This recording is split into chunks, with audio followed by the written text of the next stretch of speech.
अस्सलाम वालेकुम। मैं डॉक्टर शाहिदा ज़रीन। आज मैंने आपसे जो टॉपिक डिस्कस करना है वो है बच्चेदानी की रसौली।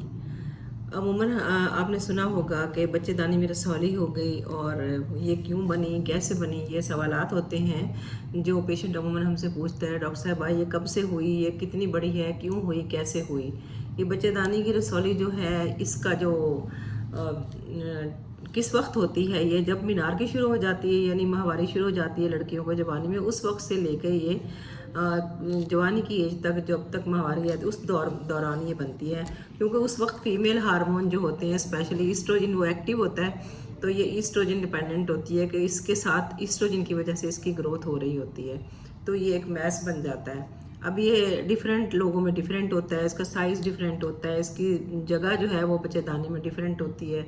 बाज़ दफ़ा ये ऊपर की तरफ हो जाती है, बाज़ दफ़ा ये बच्चेदानी की वॉल के अंदर होती है, बाज़ दफ़ा ये इनसाइड ग्रो कर जाती है।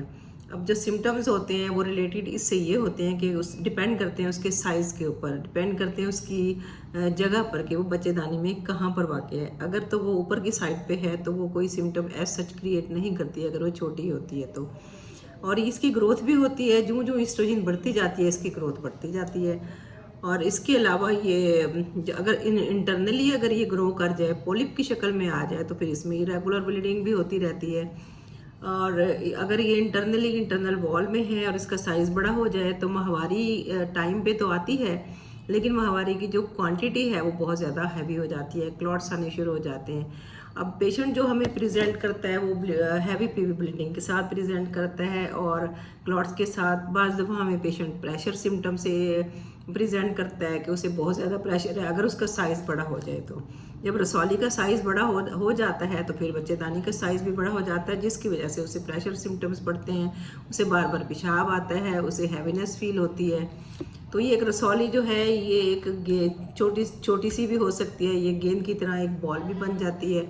और इसका इलाज जो है वो सिर्फ सर्जरी है और इसका कोई इलाज नहीं है। तो इसमें जिस सिम्टम से पेशेंट हमें प्रेजेंट करता है ये वक्त के साथ साथ बढ़ जाती है और ब्लीडिंग नहीं रुकती, तो इसका इलाज सर्जरी है, तो इसका इलाज करवा लेना चाहिए।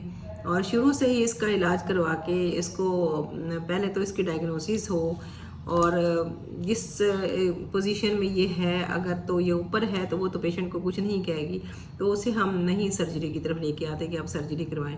जब तक सिम्टम्स पेशेंट की एक्टिविटीज़ को डिस्टर्ब नहीं करते और उनका वो खून का लेवल जो है वो एनीमिया जो है बहुत ज़्यादा HB कम हो जाए, और उसकी भी ट्रीटमेंट साथ साथ होती रहती है, हम उसे आयरन भी देते हैं और ट्रीट करते हैं।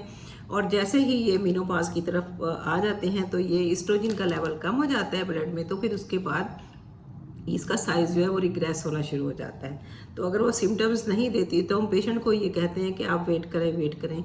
जब आप मेनोपॉज की तरफ आ जाएंगी तो फिर जो देखेंगे कि इसका हमने क्या हल निकालना है। तो आज का मेरा टॉपिक यही था कि बच्चेदानी की रसौली, और जिसको हम आम ज़बान में फाइब्राइड कहते हैं। तो इसकी वजह से पेशेंट जो हैं वो बहुत परेशान हो जाते हैं कि ये बहुत ख़तरनाक है।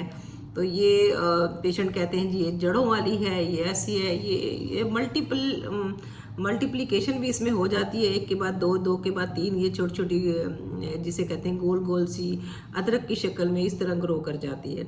बाज़ दफ़ा ये सिंगल मैस की शक्ल में होती है, बाज़ दफ़ा ये 2 होती हैं, बाज़ दफ़ा 3 होती है। और ये इतनी ख़तरनाक नहीं होती, लेकिन ये है कि अगर ये डिस्कम्फर्ट करें और एक्टिविटीज़ की को डिस्टर्ब करें और बहुत ज़्यादा ब्लीडिंग हो, तो हम इसकी ट्रीटमेंट सर्जरी की शक्ल में करते हैं, हम सर्जरी करके इसको निकाल देते हैं। तो इसमें ऐसी परेशानी की कोई बात नहीं है, बस टाइम पर मुआयना करवाएं और टाइमली इसको चेक करवाते रहें।